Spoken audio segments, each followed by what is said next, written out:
Hello student, कैसे हैं आप लोग। आई होप आप सभी बहुत अच्छे होंगे।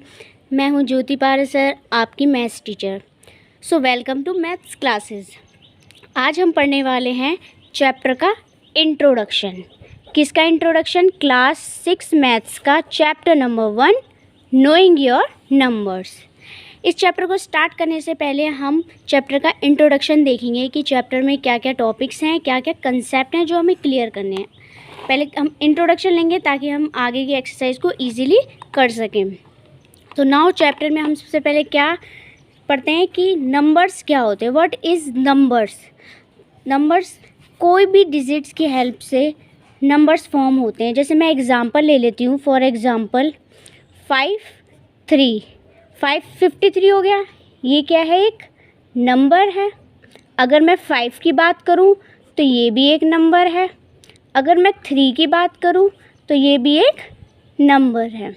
तो आपको पता चल गया होगा कि नंबर्स डिजिट की हेल्प से बनते हैं। अब नेक्स्ट होता है कि कंपेयर करना। नंबर को कैसे कंपेयर करते हैं? तो नंबर, यदि आपके पास कोई भी दो नंबर है, क्या नंबर किससे बड़ा है, क्या नंबर किससे छोटा है, तो या कौन सा नंबर किससे इक्वल भी हो जाते हैं, तो हम कैसे पता करेंगे? तो क्या करेंगे, हम नंबर्स को करेंगे कंपेयर। तो कंपेयर करने के लिए मैं एग्ज़ाम्पल ले लेती हूँ। जैसे यहाँ पर मैं ले लेती हूँ 64 और यहाँ ले लेती हूँ 5। सबसे पहले आप नंबर को कंपेयर कैसे करेंगे? आप सबसे पहले यही देखेंगे कि हाँ 2 डिजिट्स नंबर है, यहाँ पर 1 डिजिट है, तो obviously 2 digit always greater than 1 digits. और एग्जांपल ले लेते हैं। यहाँ 55 ले लेती हूँ मैं, देन यहाँ 60, यहाँ 54 ले लेती हूँ। सबसे फिर आप कैसे कंपेयर करेंगे? यहाँ पर भी 2 डिजिट्स हैं, यहाँ पर भी 2 डिजिट्स हैं। सबसे पहले आप फर्स्ट डिजिट को कंपेयर करेंगे। फर्स्ट डिजिट यहाँ पर भी 5 है, यहाँ पर भी 5 है, ये तो इक्वल है।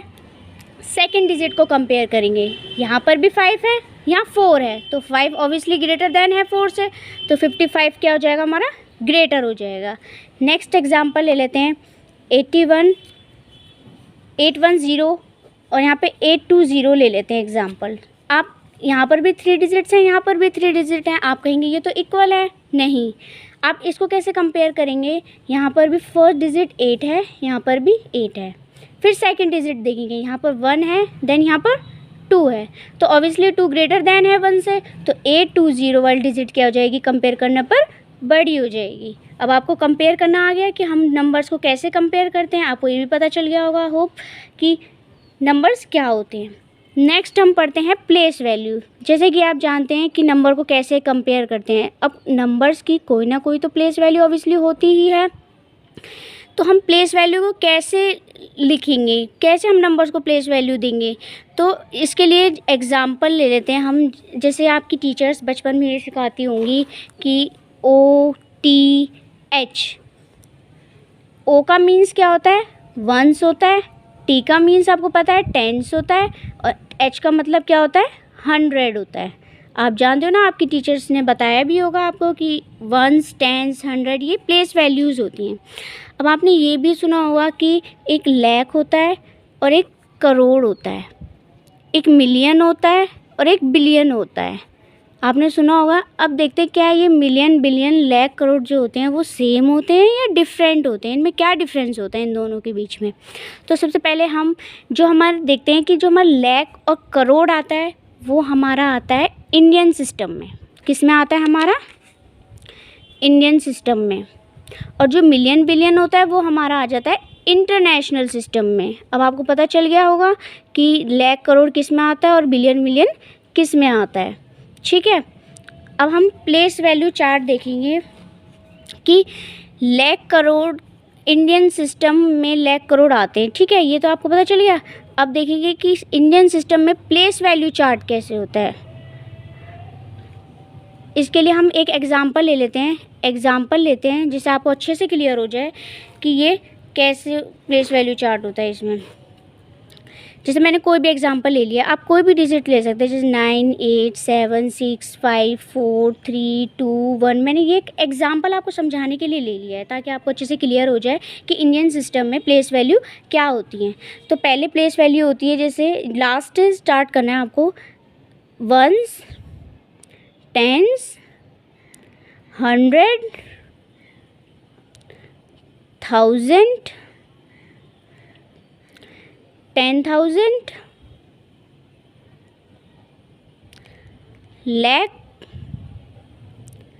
10 lakh,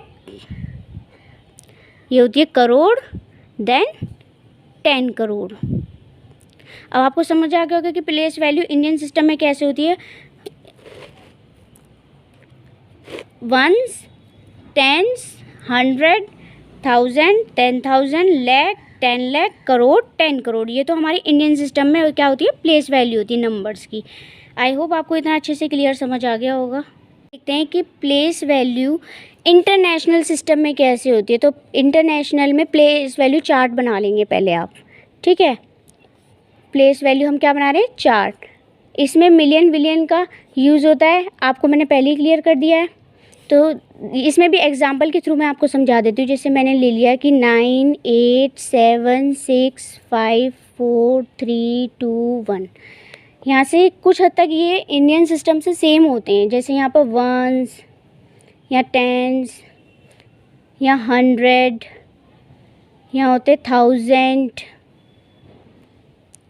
यहाँ होते हैं 10,000, फिर होता है हमारा 100,000, फिर होता है मिलियन, 10 मिलियन, देन फिर लास्ट वन 100 मिलियन। समझ आ गया आपको कि इंटरनेशनल में प्लेस वैल्यू क्या होती है और इंटरनेशनल में इंडियन सिस्टम में कैसे होती है प्लेस वैल्यू। नेक्स्ट अब हम देखते हैं कि कॉमास कैसे लगाते हैं इंडियन सिस्टम में और इंटरनेशनल सिस्टम में। अब देखो जैसे प्लेस वैल्यू चार्ट में इंडियन सिस्टम अलग होते हैं और इंटरनेशनल सिस्टम अलग होते हैं ना, तो उसी प्रकार नंबर्स के बीच में जो इंडियन कॉमा लगाते हैं वो इंडियन सिस्टम में अलग होते हैं और इंटरनेशनल सिस्टम में अलग होते हैं। मैं एग्जांपल ले लेती हूँ, पहले इंडियन सिस्टम का एग्जांपल ले रही हूँ।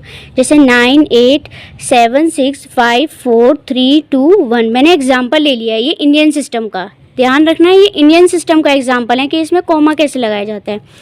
तो पहले आप 3 डिजिट से बाद कॉमा, लास्ट से स्टार्ट करना है आपको। पहले 3 डिजिट के गैप में कॉमा लगाना है, फिर 2, फिर 2। ये होता है इंडियन सिस्टम में कॉमा लगाने का तरीका। इंटरनेशनल में भी मैं एग्जांपल दे के बताती हूँ आपको कि जैसे मैंने कोई भी डिजिट्स ले ली है, लास्ट से ही इसमें स्टार्ट करना है कॉमा लगाने से। इसमें 3 का गैप, इसमें जो भी डिजिट हम जहाँ भी कॉमा लगाएंगे। इंटरनेशनल सिस्टम में क्या है कि हम जहाँ भी कॉमा लगा रहे हैं वहाँ 3 का गैप लेना है। अब आपको समझ आ गया होगा कि कॉमास कैसे लगाने हैं। इंडियन सिस्टम में पहले 3 डिजिट के बाद फिर 2, फिर 2 डिजिट्स के बाद ऐसे कॉमा लगाने। फिर उसके बाद इंटरनेशनल में क्या अगर 3 का गैप ले लेना है। अब आपको समझ आ गया होगा कि इंडियन सिस्टम में और इंटरनेशनल सिस्टम में कॉमा कैसे यूज़ होना है। देन अब हम पढ़ते हैं कि नंबर्स नेम कैसे लिखते हैं, ठीक है। नंबर्स नेम कैसे होते हैं, ये क्या होते हैं। देखो अब देखते हैं कि इंडियन सिस्टम में नंबर नेम्स कैसे होते हैं। पहले मैं आपको इंडियन सिस्टम का एग्जांपल दे रही हूँ, ठीक है।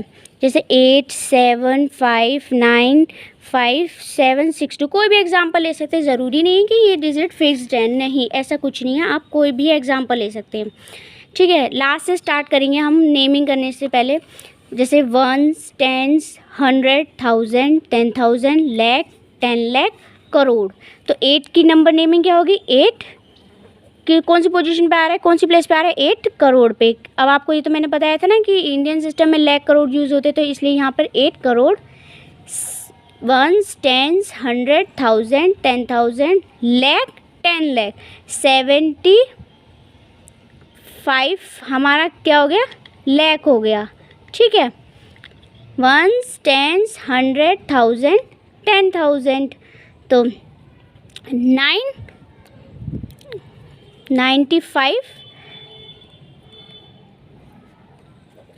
95,000 762 762 ये होती है इंडियन सिस्टम में नंबर नेमिंग। इंटरनेशनल में कैसे हो जाएगी, मैं एग्जांपल ले लेती हूँ। जैसे 7, 5, 4, 3, 2, 1, 5, 8। अब ये इंटरनेशनल में करके मैं आपको बताती क्लियर करती हूँ कि ये कैसे होएगी। तो जैसे 1s 10s 100,000 10,000 100,000 मिलियन 10 मिलियन। तो 1, अब आपको समझ आएगा कि 75 मिलियन 432,000 158। आपको समझ आ गया कि नंबर नेमिंग इंटरनेशनल सिस्टम में कैसे होती है और इंडियन सिस्टम में कैसे होती है। तो देखते हैं कि एस्टिमेशन क्या होता है। ये भी एक इंट्रोडक्शन का ही है पार्ट कि एस्टिमेशन होता क्या है। हम सिंपली कह सकते हैं कि एस्टिमेशन होता है वो एक रफ़ कैलकुलेशन होती है, ठीक है। जैसे कि आप कभी शॉप पर जाते होंगे, मैं आपको एग्जांपल के थ्रू समझाती हूँ। जैसे आप शॉप पर जाते हो और शॉपकीपर जो होता है वो कभी, जैसे मान लो आपने 279 का आपने कुछ भी सामान लिया है और क्या होता है, जो शॉपकीपर होता है वो 280 कर देता है। तो उसने 1 रुपये क्या कर दिए, ऐड कर दिए इसमें, है ना। तो इसका मतलब क्या है कि इसने क्या कर दिया है, राउंड ऑफ कर दिया है। क्या कर दिया है, राउंड ऑफ कर दिया है डिजिट्स का। तो मैं आपको अभी सिखाती हूँ कि एस्टिमेशन में राउंड ऑफ कैसे करते हैं। जैसे यहाँ पे मैं एग्जांपल लेती हूँ, यहाँ 37 है, यहाँ 30 है और यहाँ 40 है, ठीक है। अब 37 में राउंड ऑफ कर रहे हैं तो क्या वो 40 बनेगा या 30 बनेगा, ये आप कैसे पता करेंगे। तो इसका ईजिली सिंपल क्या है करने का, सबसे पहले नियर अबाउट देखो क्या कौन सी डिजिट किसके नियर अबाउट ज़्यादा है। देखो 37 है, इसमें 7 नंबर्स का गैप है और जो 40 है इसमें ओनली 3 का गैप है। इतना समझ आया आपको, ठीक है। इसमें 3 का गैप है, फिर भी आप कंफ्यूज होंगे कि यार कैसे पता करें कि ये 37 के नियर अबाउट किसको ले, 30 कर दे या 40 कर दे। नहीं समझ आया होगा आपको, तो मैं अदर एग्जांपल से बताती हूँ आपको। अगर पीछे कोई भी नंबर है उसको पीछे से देखना है आपको, अगर वहाँ पे 1 2 3 4 होगा तो आपको क्या करना है, उसको 0 कर देना है, ठीक है। अगर 6 7 8 9 होगा तो उसको क्या कर देना है, आपको 10 कर देना है और आपको पीछे से चेक करना है हमेशा, ठीक है। तो अब देखो अब कैसे क्या किसके नियर है, 40 नियर है या 30 नियर है 37 की। अगर यहाँ 7 है, मैंने बोला 10 कर देना, इसमें 10 ऐड कर दोगे तो क्या हो जाएगा, ऑब्वियसली ये इसको 37 को कर देंगे तो यहाँ 40 हो जाएगा। ऐड नहीं करना, सॉरी, यहाँ पर क्या करना है कि 37 को 0 कर देना है और इसमें एक ऐड कर देना है तो ये 40 हो जाएगा। तो 37 के नियर अबाउट क्या है हमारा, 40 है, ठीक है। मैं एस्टिमेशन का आपको अदर एग्जांपल भी ले देती हूँ। जैसे यहाँ पर 55 है, ठीक है, यहाँ 55 है तो 55 किसके नियर अबाउट होगा, 60 के होगा या फिर 50 के होगा। तो आप कैसे करेंगे, मैंने आपको बोला ना पीछे से चेक करना है। तो आप देखेंगे यहाँ 5 है, इसका क्या हो जाएगा, 5 का तो हम 0 कर देंगे और इस जो से आगे वाली डिजिट है ना उसमें एक ऐड कर देना है आपको। तो क्या हो जाएगा, 5 का 6 हो जाएगा। तो ये 55 के नियर अबाउट क्या है, 60। तो इसका 55 का राउंड ऑफ करना या एस्टिमेशन करना क्या होगा, ओनली 60 होगा। 60 इज़ अ करेक्ट आंसर है, ठीक है। अब अगला टॉपिक हम देखते हैं कि एस्टिमेशन राउंडिंग ऑफ नियरेस्ट, ठीक है। राउंडिंग ऑफ नियरेस्ट करना है इसमें। जैसे मैं आपको एग्जांपल के थ्रू ही इसको बता देती हूँ। जैसे मैंने ले लिया 5 4 8 2 6, ठीक है। इसमें भी आपको राउंड ऑफ करना है, एस्टिमेशन राउंड ऑफ नियरेस्ट का करना है। मतलब कि पहले इसका भी करना है, फिर 1s का करना है, 10s का करना है, 100 का करना है, देन 1000 का भी करना है। तो सबसे पहले आप किसका करेंगे, 6 का करेंगे। ये 1s पे आ रही है डिजिट तो इसका राउंड ऑफ क्या हो जाएगा, 5 4 8 2, यहाँ पर 6 है। अब 6 है तो एक आगे वाली डिजिट में एक ऐड हो जाएगा तो यहाँ क्या हो जाएगा, 3 हो जाएगा। ये क्या हो जाएगी डिजिट, 0। अब हम 10s का करेंगे, ये 1s हो गया, ये 10s है, 10s का राउंड ऑफ करेंगे तो क्या आएगा, 5 4, यहाँ 3 है तो 3 का तो 0 हो जाता है, पर आगे वाली डिजिट में क्या होता है, कुछ ऐड नहीं होता तो 8 का 8 ही रहेगा, बस ये 0 हो जाएंगी डिजिट्स। अब हमने 1s का कर दिया, 10s का कर दिया। अब हम 100 का करके देखते हैं। 100 का क्या होएगा, यहाँ 8 है तो यहाँ पर आगे वाली डिजिट में एक ऐड हो जाएगा ऑब्वियसली, तो यहाँ 5 हो जाएगा, देन यहाँ पर 0 हो जाएगा। अब हम 1000 का करके देखते हैं। यहाँ पर 5 है, 5 है तो आगे वाले डिजिट में एक ऐड हो जाएगा, यहाँ 6 कर देंगे और इसका 0 कर देंगे। ये हो गया हमारा estimation rounded by the nearest. Nearest का एस्टिमेशन क्या होता है, ठीक है। ये इतना आपको समझ आया होगा अच्छे से। अब मैं आपको एस्टिमेशन सम करके बताती हूँ। एस्टिमेशन सम सुन के आपको क्या पता चल रहा है, ऑब्वियसली ऐड करना है सम। अगर आपको कोई भी 2 नंबर का एस्टिमेट सम निकालना हो तो ये भी एक रफ कैलकुलेशन कह सकते हैं, या फिर गैस करना है ना, गैस करते हैं ना आप लोग इसे आसपास की वैल्यूज़ को। जैसे मान लो यहाँ मैंने एग्जांपल लिया 22 प्लस, सम का मतलब तो प्लस ही होता है, प्लस 31। सबसे पहले क्या करेंगे आप इसका राउंड ऑफ करेंगे डिजिट्स का, ठीक है। इसका राउंड ऑफ करेंगे तो यहाँ 2 है, ये तो 0 हो जाएगा और ये 2 ही रहेगा, क्योंकि मैंने आपको बोला था ना कि अगर 1 2 3 4 होता है तो वो 0 हो जाता है, अगर 5 6 7 8 9 होता है तो 10 हो जाता है, ठीक है। अब 31 का देखें, यहाँ 1 है, यहाँ भी 0 हो जाएगा, यहाँ 33 का 3 रहेगा, तो इसको ऐड करने पर आपका क्या आंसर आ रहा है 50। ये 50 राउंड ऑफ करने के बाद आ रहा है आपका, ना कि इन दोनों को ऐड करके आ रहा है, ठीक है जी। इतना आपको समझ आया है। एस्टिमेशन डिफरेंस मतलब डिफरेंस आप समझ रहे होंगे, ऑब्वियसली सब्ट्रैक्ट करना है। तो जैसे मैंने ले लिया यहाँ पर 35 ले लिया, ठीक है, और यहाँ पर मैंने ले लिया एग्जांपल में, यहाँ पर मैंने ले लिया 44 ले लिया। पहले आप क्या करेंगे, ऑब्वियसली एस्टिमेशन का राउंड ऑफ करेंगे, ठीक है, इन नंबर्स का राउंड ऑफ करना।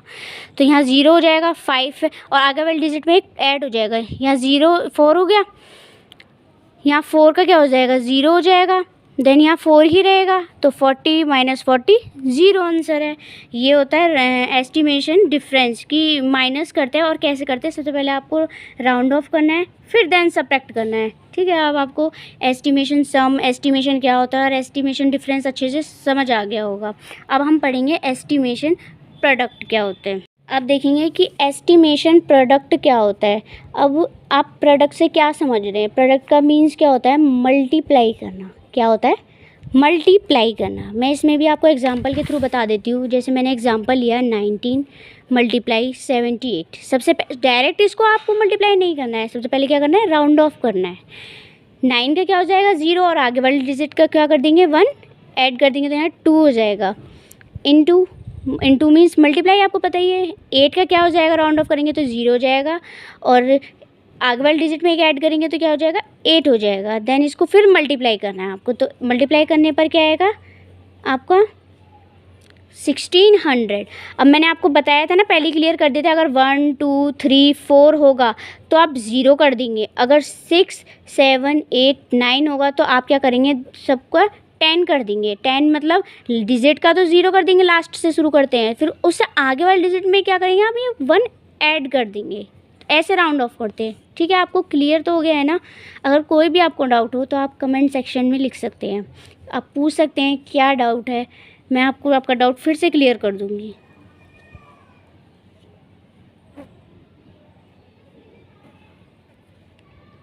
अब देखते हैं कि एस्टिमेशन प्रोडक्ट आपको समझ आ गया। अब देखते हैं कि रोमन नंबर्स क्या होते हैं। जैसे कि हम बचपन से सिखाया जाता है, first second third fourth fifth को ऐसे लिखा जाता है रोमन नंबर्स में, I double I triple I या 1 वी ऐसे करके लिखा जाता है ना। 6 7 8 9 को 10 तक तो ऑब्वियसली सबको आते ही हैं। बात होती है कि 50 की, 100 की, देन 1000 की। तो कैसे लिखते हैं हम 50 को हम लिखते हैं एल, ठीक है। 50 को तो एल लिखते हैं, 100 को सी लिखते हैं, 100 को क्या लिखते हैं सी, और 1000 को लिखते हैं हम डी।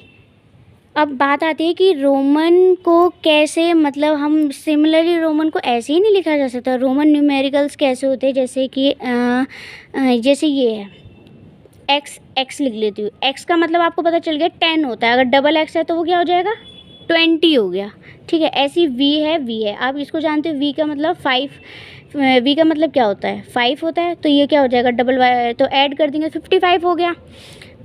अब देखो एल एल एल लिख दिया मैंने फॉर एग्जांपल के लिए, तो ये क्या हो गया, एल क्या होता है 50 होता है, मैंने बताया था आपको 50 होता है। तो 50 50 50 150, अब 50 कैसे हो रहा है 100 प्लस 50 तब जाके 50 हो रहा है ना। तो 100 को क्या लिखते हैं, पहले हम 100 को लिखते हैं सी, और 50 को क्या लिखते हैं, L। तो आप ऐसे लिखोगे, ना कि डायरेक्ट आप ऐसे लिख दोगे कि 50 50 50 तो लिखोगे नहीं, डायरेक्ट ऐड करके लिखोगे नहीं 50 50 50 को। तो आप 100 प्लस 50, 100 को क्या लिखते हैं, C। और L का मतलब तो आपको पता ही है क्या होता है, 50 होता है। 100 प्लस 50 150। ऐसे आपको रोमन न्यूमेरिकल्स करने हैं। ओके, आई होप आपको वीडियो अच्छे से समझ आई होगी। लाइक, सब्सक्राइब, शेयर करना ना भूलें। आपको कोई भी डाउट है तो आप प्लीज़ मुझसे वो डाउट पूछें, कमेंट सेक्शन में अपना डाउट लिख दें। Thank you.